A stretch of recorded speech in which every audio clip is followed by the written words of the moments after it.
Hi guys, welcome back to my channel. ನಾನು ನಿಮ್ಮ ಪ್ರೀತಿಯ ನಯನ ವ್ಲಾಗ್ಗೆ ವೆಲ್ಕಮ್ ಮಾಡ್ತಾ ಬನ್ನಿ ವ್ಲಾಗ್ನ ಸ್ಟಾರ್ಟ್ ಮಾಡೋಣ. ಇದು 2 ಡೇಸ್ ವ್ಲಾಗ್ ಆಗಿರುತ್ತೆ. ಇನ್ನು ಲಶಿಕನ್ ಸ್ಕೂಲಲ್ಲಿ ಕೃಷ್ಣ ಜನ್ಮಾಷ್ಟಮಿ ಆದಮೇಲೆ ಒಂದು 2 ಡೇಸ್ಗೇನೋ ಇಟ್ಕೊಂಡಿದ್ರು. ಅವತ್ತೇ ಇಟ್ಕೊಂಡಿರಲಿಲ್ಲ, ಬಿಕಾಸ್ ಆಫ್ ಹಿಂದಿನ ದಿನವೇ ಇಂಡಿಪೆಂಡೆನ್ಸ್ ಡೇ ಇತ್ತು. ನೆಕ್ಸ್ಟ್ ಡೇ ಸುಮ್ಮನೆ ಮಕ್ಕಳಿಗೆ ಅದು ಇದು ಅಂತ ಕಿರಿಕಿರಿ ಆಗುತ್ತೆ ಅಂದ್ಬಿಟ್ಟು ಅವರು ನೆಕ್ಸ್ಟ್ 2 ಡೇಸ್ ಆದಮೇಲೆ ಇಟ್ಕೊಂಡಿದ್ದಾರೆ. ಸೊ ಹಂಗಾಗಿ ಮತ್ತೆ ನಾನು ಲಶಿಕನ ರೆಡಿ ಮಾಡಬೇಕು ರಾಧೆಯಾಗಿ. ಇನ್ನು ಕೃಷ್ಣ ಜನ್ಮಾಷ್ಟಮಿ ದಿನ ನಾನು ಸಿಂಪಲ್ಲಾಗಿ ರೆಡಿ ಮಾಡಿ ಫೋಟೋಶೂಟ್ಸ್ ಎಲ್ಲ ಮಾಡಿದೆ. ಅದು ವ್ಲಾಗ್ ಕೂಡ ನೀವು ನೋಡಿದ್ದೀರಾ. ಹಾಗೆ ಇನ್ನು ಸ್ಕೂಲಲ್ಲೂ ಕೂಡ ಟ್ಯೂಸ್ಡೇ ಇದೆ, ಹಂಗಾಗಿ ಟ್ಯೂಸ್ಡೇ ರೆಡಿ ಮಾಡಬೇಕು. ಇನ್ನು ಅವಳಿಗೆ ಒಂದು ಡ್ರೆಸ್ ಕೂಡ ಬುಕ್ ಮಾಡಿದ್ದೆ, ಅದನ್ನು ಕೂಡ ನಾನು ನಿಮಗೆ ತೋರಿಸಿದ್ದೆ ಲಾಸ್ಟ್ ವ್ಲಾಗಲ್ಲಿ. ಡಿಸ್ಕ್ರಿಪ್ಷನಲ್ಲಿ ಲಿಂಕ್ ಇರುತ್ತೆ, ಬೇಕಿದ್ರೆ ನೀವು ಬೈ ಮಾಡ್ಬೋದು. ರಾಧೆಯಾಗಿ ಕೂಡ ಅದನ್ನು ಯೂಸ್ ಮಾಡ್ಕೋಬೋದು ಡ್ರೆಸ್ಸು, ಇಲ್ಲಾಂದರೆ ಯಾವುದಾದ್ರೂ ಫಂಕ್ಷನ್ಸ್ಗೆ ಪಾರ್ಟಿ ವೇರ್ಗೂ ಕೂಡ ಯೂಸ್ ಮಾಡ್ಕೋಬೋದು, ಹಬ್ಬಕ್ಕೆಲ್ಲನೂ ಎಲ್ಲದಕ್ಕೂ ಆಗುತ್ತೆ ಅಂದ್ಬಿಟ್ಟೇ ತೊಗೊಂಡಿದ್ದು. ಇನ್ನು ಈ ವಿಡಿಯೋದಲ್ಲೂ ನಾನು ಡಿಸ್ಕ್ರಿಪ್ಷನಲ್ಲಿ ಲಿಂಕ್ ಹಾಕಿರ್ತೀನಿ, ಚೆಕ್ ಮಾಡಿ ಡ್ರೆಸ್ದು. ಇನ್ನು ಇವತ್ತು ಮಂಡೇ ಸ್ವಲ್ಪ ಇಡ್ಲಿಗೆ ಸಂಡೇನೇ ಎಲ್ಲ ನೆನಾಕ್ಬಿಟ್ಟು ರುಬ್ಬಿದ್ದೆ. ಇನ್ನು ಇವತ್ತು ಮಂಡೇ ಆಗಿರೋದ್ರಿಂದ ಸ್ವಲ್ಪ ಇಡ್ಲಿ ವೀಕ್ಲಿ ಒನ್ಸ್ ಆದರೂ ಇಡ್ಲಿ ಮಾಡ್ತಾನೆ ಇರ್ತೀನಿ. ಸ್ಟೀಮಲ್ಲಿ ಮಾಡೋ ಅಂಥದ್ದು ಫುಡ್ ಅಲ್ವಾ, ಆಯಿಲ್ ಇಲ್ದಲೆ. ಹಾಗಾಗಿ ನಾನು ಇಡ್ಲಿ ಮಾಡಿದ್ದೆ. ಸೊ ಇದಕ್ಕೆ ರೈಸ್ ಅಕ್ಕಿ ಎಲ್ಲ ಯೂಸ್ ಮಾಡೋದಿಲ್ಲ, ಉದ್ದಿನ ಬೇಳೆ ಮತ್ತು ಇಡ್ಲಿ ರವೆ ಬರುತ್ತಲ್ಲ ಅಷ್ಟೇ, ಸ್ವಲ್ಪ ಅವಲಕ್ಕಿ ಇಷ್ಟೇ ನೆನಾಕ್ಬಿಟ್ಟು ಇಡ್ಲಿನ ಬ್ಯಾಟರ್ ರೆಡಿ ಮಾಡೋದು. ಇನ್ನು ಕಡಲೆ ಬೀಜ ಎಲ್ಲ ಚೆನ್ನಾಗಿ ರೋಸ್ಟ್ ಮಾಡಿಕೊಂಡು ಇಲ್ಲಿ ಸಿಪ್ಪೆ ಎಲ್ಲ ತೆಕ್ಕೊಳ್ತಾ ಇದ್ದೀನಿ, ಚಟ್ನಿ ಮಾಡಬೇಕು.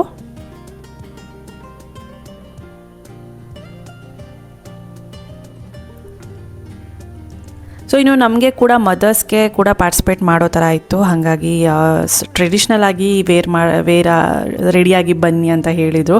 ಯಶೋದೆ ಟ್ರೆಡಿಷ್ನಲ್ ಆಗಿ ಯಶೋದೆ ಥರ ಎಲ್ಲ ಆಗ್ಬೋದು, ಬಟ್ ನಾವು ರೆಡಿ ಹಾಕ್ಕೊಂಡು ಕೂತ್ಕೊಂಡ್ರೆ ಮಕ್ಕಳಿಗೆ ರೆಡಿ ಮಾಡೋದಕ್ಕೆ ಆಗಲ್ಲ. ಹಂಗಾಗಿ ನಾನು ಸಿಂಪಲ್ಲಾಗಿ ಸ್ಯಾರಿ ಹಾಕ್ಕೊಂಡು ಹೋಗಿದ್ದೀನಿ. ಈಗಾಗಲೇ ನಾನು ಶಾರ್ಟ್ಸ್ ವೀಡಿಯೋ ಕೂಡ ಹಾಕಿದ್ದೆ, ಬ್ಲ್ಯಾಕ್ ಕಲರ್ ಸ್ಯಾರಿ ಉಟ್ಕೊಂಡಿರೋದು. ಸೊ ಆ ಥರ ರೆಡಿಯಾಗಿ ಹೋಗಿದ್ದೆ ನಾನು. ಇನ್ನು ಇಡ್ಲಿ ಕೂಡ ತುಂಬಾ ಸಾಫ್ಟಾಗಿ ಬಂದಿತ್ತು, ಒಳ್ಳೆ ಮಲ್ಲಿಗೆ ಹೂವು ಇರಲ್ವ ಆ ಥರ ಬಂದಿತ್ತು. 2 ಗ್ಲಾಸ್ ಉದ್ದಿನ ಬೇಳೆ ಹಾಕಿದ್ರೆ 2 ಗ್ಲಾಸು ಇಡ್ಲಿ ರವೆ, ಈ ಥರ ಮೆಜರ್ಮೆಂಟಲ್ಲಿ ಈಕ್ವಲ್ ಮೆಜರ್ಮೆಂಟಲ್ಲಿ ತೊಗೋಬೇಕು. ಇನ್ನು 1 ಗ್ಲಾಸ್ ಅಷ್ಟು ಅವಲಕ್ಕಿನ ನೆನಾಕೊಂಡ್ರೆ ಸಾಕು.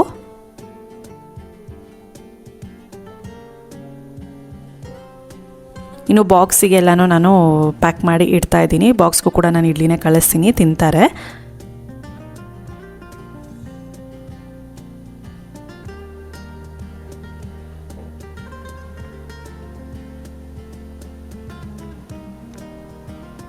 ಇನ್ನು ಪ್ರಕುಲೆಲ್ಲ ಸ್ಕೂಲಿಗೆ ರೆಡಿಯಾಗಿ ಅವನು ಹೊರಟ. ಇನ್ನು ಲಶಿಕನ್ ಕೂಡ ನಾನು ಸ್ಕೂಲಿಗೆ ಬಿಟ್ಟು ಬಂದು ನಾನು ಕೂಡ ಫ್ರೆಶ್ ಅಪ್ ಆಗಿಬಿಟ್ಟು ಈಗ ಟೀ ಕಾಯಿಸ್ಕೊಳ್ತಾ ಇದ್ದೀನಿ. ತುಂಬಾ ಚಳಿ ಫೀಲ್ ಆಗ್ತಾಯಿತ್ತು, ಬಿಸಿಲು ಯಾವಾಗ ಬರುತ್ತಪ್ಪ ಅಂತ ಕಾಯ್ತಾ ಇದ್ದೆ. ಅಷ್ಟು ಚಳಿ ಫೀಲ್ ಆಗ್ತಾಯಿತ್ತು. ಟೀ ಕಾಯಿಸ್ತಿದ್ನಲ್ಲ, ಅದು ಇದೇನು ಸ್ಮೋಕ್ ಬರುತ್ತಲ್ಲ ಅದರಲ್ಲೇ ಸ್ವಲ್ಪ ಕಾಯಿಸ್ಕೋತಿದ್ದೆ ಕೈನ. ಅಷ್ಟು ಯಾಕೋ ಗೊತ್ತಿಲ್ಲ, ತುಂಬ ಚಳಿ ಅಂತ ಅನಿಸ್ತಾಯಿತ್ತು. ಟೀ ಕುಡಿದ್ರೇ ಸಮಾಧಾನ ಆಗಿಬಿಡುತ್ತೆ ಈ ಚಳಿಗೆ, ಮೈಂಡ್ ಕೂಡ ರಿಫ್ರೆಶ್ ಆಗುತ್ತೆ.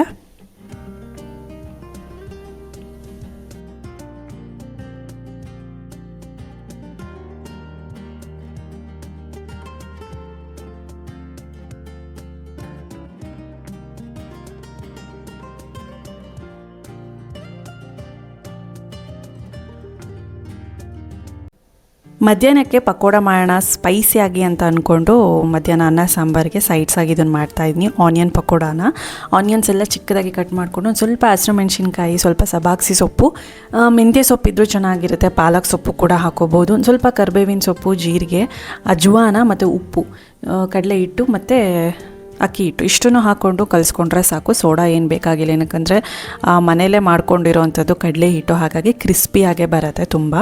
ಅಂದರೆ ಈ ಚಳಿಗೆ ನನಗೆ ಸ್ಪೈಸಿಯಾಗಿ ತಿನ್ನಬೇಕು ಅಂತ ಅನಿಸ್ತಾಯಿತ್ತು. ಮಧ್ಯಾಹ್ನ ಮಾಡೋಣ, ಇನ್ನು ಪ್ರಕುಲ್ ಬಂದಮೇಲೆ ಬಿಸಿಯಾಗಿ ಹಾಕ್ಕೊಳ್ಳೋಣ, ಹಾಗೆ ಹಿಟ್ಟು ಫ್ರಿಜ್ಜಲ್ಲಿ ಇಟ್ಬಿಟ್ಟು ಅಂತ ಅಂದ್ಕೊಂಡೆ.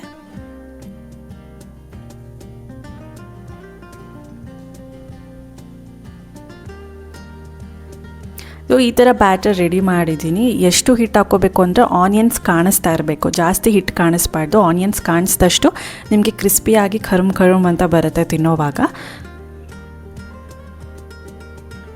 ಇನ್ನು ಎಣ್ಣೆ ಎಲ್ಲ ಕಾದ್ಮೇಲೆ ಡೀಪ್ ಫ್ರೈ ಮಾಡಿಕೊಂಡ್ರೆ ಮುಗೀತು. ಸ್ವಲ್ಪ ಎಣ್ಣೆನೇ ಯೂಸ್ ಮಾಡ್ಕೊಳ್ತೀನಿ, ಜಾಸ್ತಿ ಎಣ್ಣೆ ಯೂಸ್ ಮಾಡಲ್ಲ. ಏನಕ್ಕಂದರೆ ಅದೇ ಎಣ್ಣೆನ ಪದೇ ಪದೇ ಮತ್ತೆ ನಾವು ಡೀಪ್ ಫ್ರೈ ಮಾಡೋಕ್ಕೆ ಹೋಗಬಾರ್ದು, ಅದನ್ನು ಒಗ್ಗರಣೆಗೆ ಯೂಸ್ ಮಾಡ್ಕೋಬೇಕಾಗುತ್ತೆ. ಕೆಲವರು ದೀಪಕ್ಕೆ ಹಾಕ್ಬಿಡ್ತಾರೆ, ಇದು ದೇವ್ರ ದೀಪಕ್ಕೆ, ಆ ಥರ ಮಾಡಬಾರ್ದು.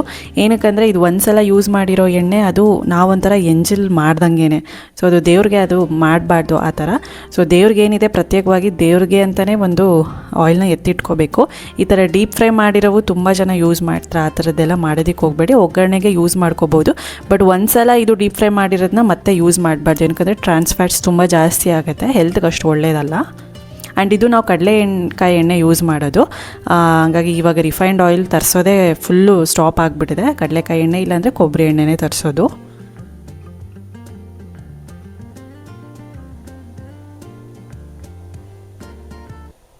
ಸೊ ಪಕೋಡ ರೆಡಿ ಆಯಿತು. ಮಳೆ ಕೂಡ ಬರೋದಕ್ಕೆ ಶುರುವಾಗೋಯಿತು. ಚಳಿ ಪ್ಲಸ್ ಮಳೆ ಎರಡು ಒಟ್ಟೊಟ್ಟಿಗೆ ಇದೆ. ಹಾಗಾಗಿ ಈ ಕ್ಲೈಮೇಟ್ಗೆ ಒಂದು ಒಳ್ಳೆ ಸ್ಪೈಸಿಯಾಗಿ ಮಾಡಿಕೊಂಡು ತಿಂದೆ.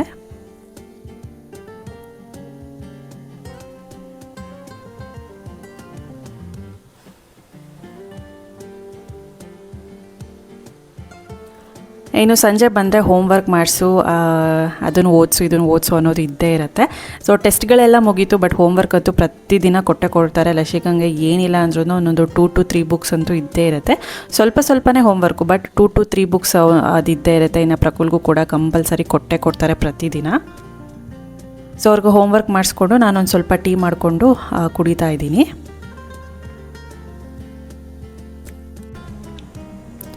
ಇನ್ನು 1 hour 1.5 hourಗೆಲ್ಲ ನಾನು ಹೋಮ್ವರ್ಕ್ಸ್ ಎಲ್ಲ ಮುಗಿಸ್ಕೊಂಡು ಬಿಡ್ತೀನಿ. ಸಂಜೆ ಟೈಮ್ಗೆ ಇಬ್ಬರು ಸಿಗೋದು. ಇನ್ನು ಇವಾಗ ಮಳೆ ಬರ್ತಿರೋದ್ರಿಂದ ಕ್ರಿಕೆಟ್ಗೂ ಹೋಗ್ತಾ ಇಲ್ಲ, ಪ್ರಕುಲ್ ಕ್ಯಾನ್ಸಲ್ ಆಗ್ತಾ ಇರುತ್ತೆ ಕ್ಲಾಸಸ್ಸು. ಸೊ ಹಂಗಾಗಿ ಸ್ವಲ್ಪ ಟೈಮ್ ಸಿಗುತ್ತೆ, ಇವಾಗಲೇ ನಾನು ಓದಿ ಮುಗಿಸ್ಬಿಡ್ತೀನಿ. ಇಲ್ಲಾಂದರೆ ನಿದ್ದೆ ಬರೋ ಟೈಮಲ್ಲಿ ಹೋಮ್ವರ್ಕ್ ಮಾಡ್ತಾರೆ, ತೂಗುಡ್ಸ್ಕೊಂಡಿರ್ತಾರೆ, ಪ್ಲಸ್ ಅದ್ರ ಜೊತೆಗೆ ಹೋಮ್ವರ್ಕು ಕೂಡ ಸರಿಯಾಗಿ ಮಾಡಲ್ಲ, ಅರ್ಥನೂ ಮಾಡ್ಕೊಳ್ಳಲ್ಲ. ಇನ್ನು ಚಪಾತಿ ಮಾಡಿಬಿಟ್ಟು ಸ್ವಲ್ಪ ಕ್ಯಾರೆಟು ಬೀನ್ಸ್ ಜಾಸ್ತಿ ಇದ್ವು, ಇದರಲ್ಲೇ ಪಲ್ಯ ಮಾಡಿಬಿಟ್ಟು ಬಿಸಿ ಚಪಾತಿ ಮಾಡ್ಕೊಂಡು ಪ್ರಿಪೇರ್ ಮಾಡ್ತಾಯಿದ್ದೀನಿ. ಇನ್ನು ಊಟ ಎಲ್ಲ ಆದಮೇಲೆ ಸ್ವಲ್ಪ ಹೊತ್ತು ವಾಕ್ ಮಾಡೋದು ನನಗೆ ರೊಟೀನ್ ಆಗಿರುತ್ತೆ. ಏನಿಲ್ಲ ಅಂದರೂ ಒಂದು 300-400 ಸ್ಟೆಪ್ಸ್ ಆದರೂ ಸ್ಲೋ ಆಗಿ ವಾಕ್ ಮಾಡ್ತೀನಿ ಊಟ ಆದಮೇಲೆ.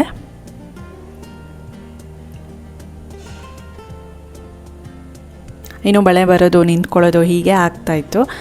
ಫ್ಲವರ್ಸ್ ಮೇಲೆ ಡ್ರಾಪ್ಸ್ ಇರುತ್ತಲ್ಲ, ರೈನ್ ಡ್ರಾಪ್ಸ್, ಅದನ್ನು ನೋಡೋದಕ್ಕೆ ಒಂಥರ ಚೆಂದ, ಎಷ್ಟು ರಿಲೀಫ್ ಕೊಡುತ್ತೆ ಮನಸ್ಸಿಗೆ ಅಂದರೆ ಅಷ್ಟು ಚೆನ್ನಾಗಿರುತ್ತೆ ನೋಡೋದಕ್ಕೆ ಅದು. ಇನ್ನು ರಾತ್ರಿ ಇನ್ನು ಡಿಂಕುಗೆ ಒಂದು ಇದನ್ನೆಲ್ಲ ರೆಡಿ ಮಾಡ್ತಾಯಿದ್ದೆ. ಅವನಿಗೊಂದು ಆರ್ಮಿದು ಹಟ್ ಮನೆ ಥರ ಒಂದು ತರಿಸಿದ್ದೆ, ಅದು ಲಾಸ್ಟ್ ವ್ಲಾಗಲ್ಲೇ ನೀವು ನೋಡಿದ್ದೀರಾ, ಪ್ರೀವಿಯಸ್ ವ್ಲಾಗ್ಸಲ್ಲಿ. ಅದ್ರ ಕೆಳಗಡೆ ಒಂದು ಕವರ್ ಹಾಕ್ಬಿಟ್ಟು ಅದ್ರ ಮೇಲೆ ಹಾಕ್ತೀನಿ. ಇದು ವಾಟರ್ ಪ್ರೂಫು, ಏನು ನೆನೆಯೋದಿಲ್ಲ ಒಳಗಡೆ ಕೂಡ. ಅದು ಕೆಳಗಡೆ ಎಲ್ಲ ಸ್ವಲ್ಪ ಗಲೀಜಾಗಬಾರ್ದು ಅಂದ್ಬಿಟ್ಟು ಅದು ಕವರ್ ಹಾಕ್ತಾಯಿದ್ದೀನಿ. ಇನ್ನು ಅದರೊಳಗೆ ಕೂಡ ಒಂದು ಸ್ವಲ್ಪ ಈ ಫ್ಲೈಸ್ದು ಪೌಡರ್ ಎಲ್ಲ ಬರುತ್ತೆ, ಆ್ಯಂಟಿ ಪೌಡರ್, ಅದನ್ನೆಲ್ಲ ಹಾಕ್ತಾನೆ ಇರಬೇಕು. ಇನ್ನು ಪೆಟ್ಸ್ಗೂ ಕೂಡ ಅಷ್ಟೇ, ಫರ್ ಮೇಲೆ, ಕೂದಲು ಮೇಲೆ, ಬಾಡಿ ಮೇಲೆ ಹಾಕ್ತಾನೆ ಇರಬೇಕು, ಇಲ್ಲಾಂದರೆ ನೊಣ ಬರೋದು, ಟಿಕ್ಸ್ ಆಗೋದು, ಫ್ಲೀಸ್ ಎಲ್ಲನೂ ಬಂದು ಕೂತ್ಕೊಳ್ಳುತ್ತೆ. ಇನ್ನು ಆ ಕಡೆ ಡೋರ್ ಏನಿದೆ ಆ ಕಡೆ ತಿರುಗಿಸ್ಕೊಂಡ್ಬಿಡ್ತೀನಿ, ಅದು ಸ್ವಲ್ಪ ಬೆಚ್ಚಗಿರುತ್ತೆ ಅಂತ. ಇದು ಪರ್ಫ್ಯೂಮ್, ಇದು ಪೆಟ್ಸ್ಗೆ ಅಂತಲೇ ಪರ್ಫ್ಯೂಮ್ ಬರುತ್ತೆ, ಬಾಡಿ ಪರ್ಫ್ಯೂಮು. ಹೊಡೆದ್ರೆ ಎಷ್ಟು ಘಮ ಸ್ಮೆಲ್ ಬರುತ್ತೆ ಗೊತ್ತಾ. ಒಂದು 2 to 3 days, ಒಂದು 2 days ಆಲ್ಮೋಸ್ಟ್ ಮ್ಯಾಕ್ಸಿಮಮ್ ಇರುತ್ತೆ. 2 daysಗೆ ಈ ಥರದ್ದೆಲ್ಲ ನಾನು ಸ್ಪ್ರೇ ಮಾಡ್ತಾ ಇರ್ತೀನಿ.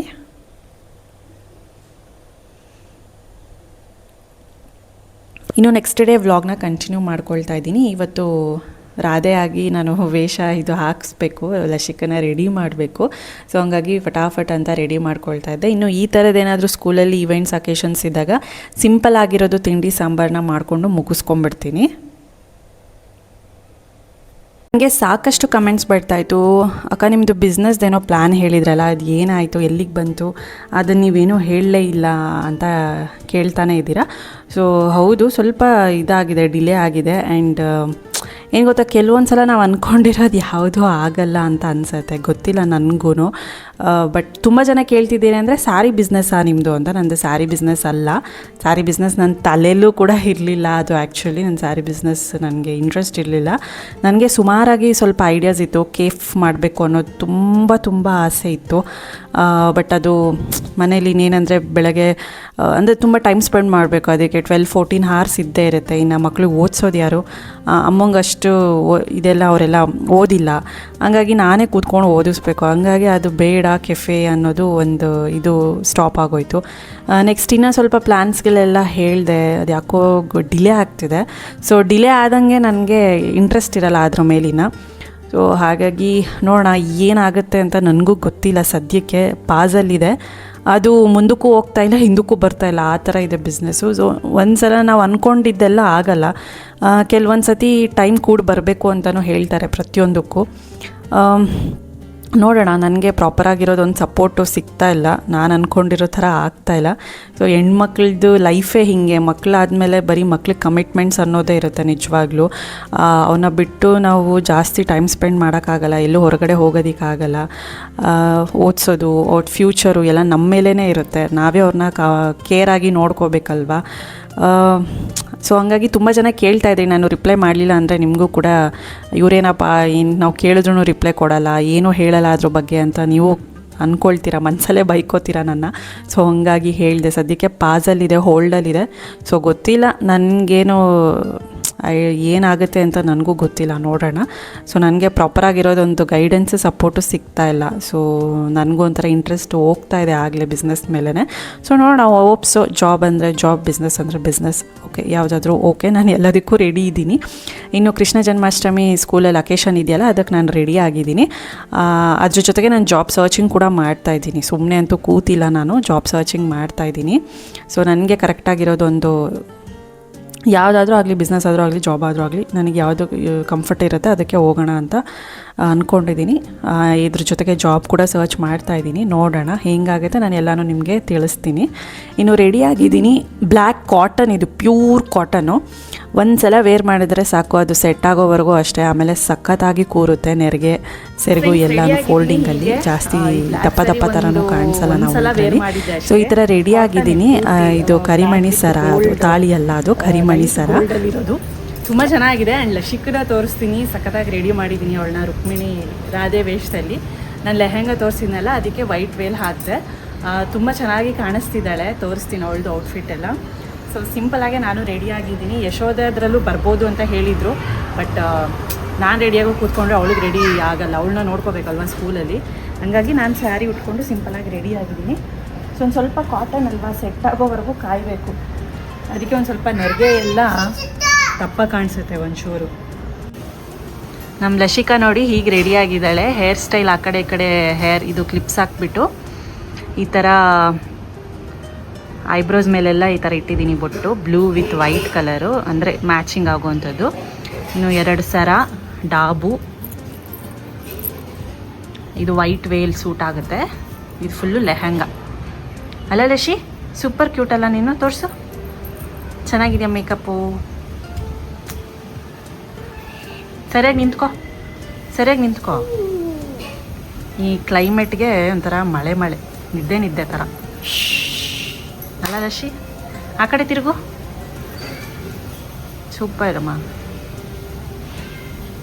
ಇದು ಆನ್ಲೈನಲ್ಲಿ ತೊಗೊಂಡಿದ್ದು, ಅಮೆಝಾನಲ್ಲಿ. ಬೇಕಿದ್ರೆ ಡಿಸ್ಕ್ರಿಪ್ಷನಲ್ಲಿ ಲಿಂಕ್ ಹಾಕಿರ್ತೀನಿ, ಚೆಕ್ ಮಾಡಿ.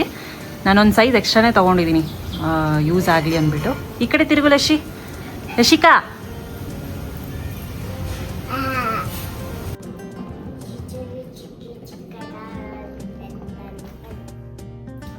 ದೂರ ಮಾತಾಡೋಂತ ಆಟಿಗೂ ಕಮ್ಮಿ ತೋಲು ಮೆಲ್ಲಗ್ರ ಇನ್ನು ನಿಲ್ಬಾಡ್ಕೊ.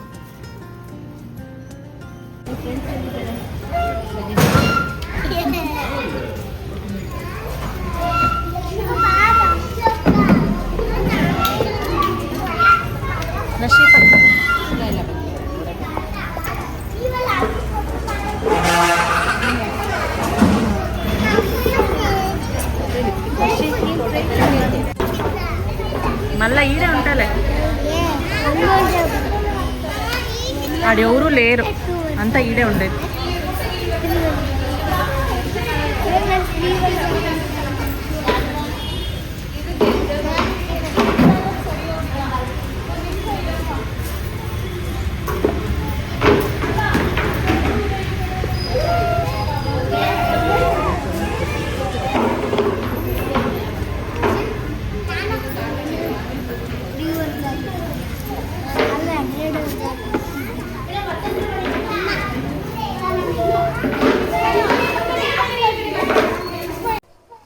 ನನಗೆ ಇವ್ರ ಸ್ಕೂಲಲ್ಲಿ ತುಂಬ ಇಷ್ಟ ಆಗೋದು ಅಂದರೆ ಇದೆ, ಯಾವುದೇ ಒಂದು ಚಿಕ್ಕ ಅಕೇಶನ್ ಆಗಿರ್ಬೋದು, ದೊಡ್ಡ ಅಕೇಶನ್ ಆಗಿರ್ಬೋದು, ತುಂಬ ಚೆನ್ನಾಗಿ ಅಲಂಕಾರ ಮಾಡೋದು, ತುಂಬ ಚೆನ್ನಾಗಿ ಮಾಡ್ತಾರೆ. ಅದು ತುಂಬ ಇಷ್ಟ ಆಗುತ್ತೆ. ಆ್ಯಂಡ್ ಪೇರೆಂಟ್ಸ್ಗೂ ಕೂಡ ಹಾಗೆ ಇದನ್ನು ಕರೀತಾರೆ, ನಾವು ಕೂಡ ಪಾರ್ಟಿಸಿಪೇಟ್ ಮಾಡೋ ಥರ ಮಾಡ್ತಾರೆ. ಅದು ನನಗೆ ತುಂಬ ಇಷ್ಟ. ಮತ್ತು ಇನ್ನೂ ಅಂದರೆ ಶ್ಲೋಕಾಸು, ದೇವ್ರದ್ದು ಹಾಡುಗಳೇನಿದೆ ತುಂಬ ಹೇಳ್ಕೊಡ್ತಾರೆ.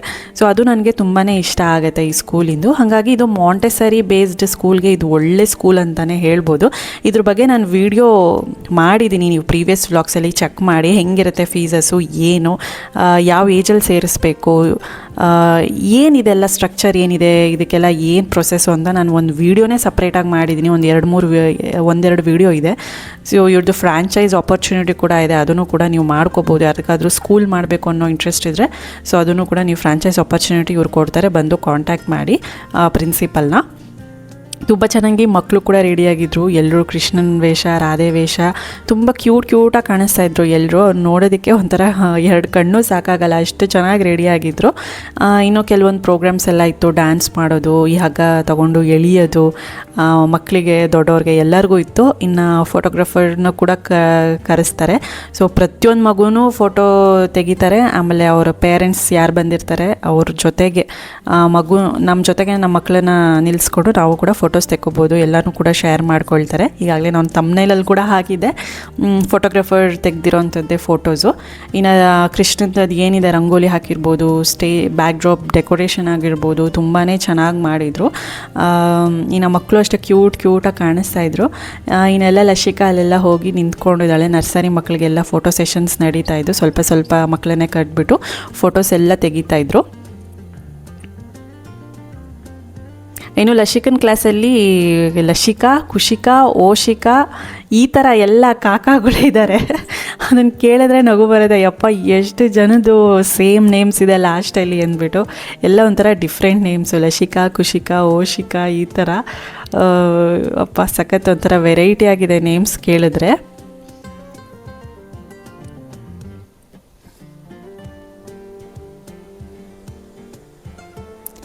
ಇನ್ನು ಮಕ್ಕಳೆಲ್ಲ ಸ್ವಲ್ಪ ಬ್ಯುಸಿಯಾಗಿದ್ದರು. ನಾನು ಫೋಟೋಸ್ ಎಲ್ಲ ತೆಕ್ಕೊಳ್ಳೋದ್ರಲ್ಲಿ, ಕೃಷ್ಣಂದು ವಿಗ್ರಹ ಅಲ್ಲೆಲ್ಲ ಇತ್ತಲ್ಲ, ಅಲ್ಲೆಲ್ಲ ತೆಗೆಸ್ಕೋಬೇಕು ಫೋಟೋಸು ಅಂದ್ಬಿಟ್ಟು. ಓವರಾಲ್ ತುಂಬ ಚೆನ್ನಾಗಿತ್ತು.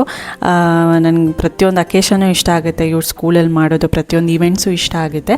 ಐ ಹೋಪ್ ಈ ವ್ಲಾಗ್ ಇಲ್ಲಿಗೆ ಎಂಡ್ ಮಾಡ್ತೀನಿ. ಸೊ ತುಂಬ ಜನ ಬಿಸ್ನೆಸ್ದು ಕೇಳ್ತಾಯಿದ್ರಿ, ಹೇಳಿದ್ದೀನಿ. ಆ್ಯಂಡ್ ನನಗೂ ಗೊತ್ತಿಲ್ಲ ಏನಾಗುತ್ತೆ ಅಂತ, ಬಟ್ ಎಲ್ಲದಕ್ಕೂ ರೆಡಿ ಇರಬೇಕು ಅಷ್ಟೇ ನಾನು ಹೇಳೋದು. ಇನ್ನು ಲಶಿಕಾ, ನಾನು ಹೇಗೆ ಕಾಣಿಸ್ತಿದ್ದೀವಿ ಅಂತಲೂ ಕಮೆಂಟ್ ಸೆಕ್ಷನಲ್ಲಿ ತಿಳಿಸಿ. ಸಬ್ಸ್ಕ್ರೈಬ್ ಮಾಡ್ಕೊಂಡಿಲ್ಲ ಅಂದರೆ ಸಬ್ಸ್ಕ್ರೈಬ್ ಮಾಡ್ಕೊಳ್ಳಿ. ಮತ್ತೆ ಸಿಗೋಣ ಮುಂದಿನ ವ್ಲಾಗಲ್ಲಿ. Bye, take care, lots of love.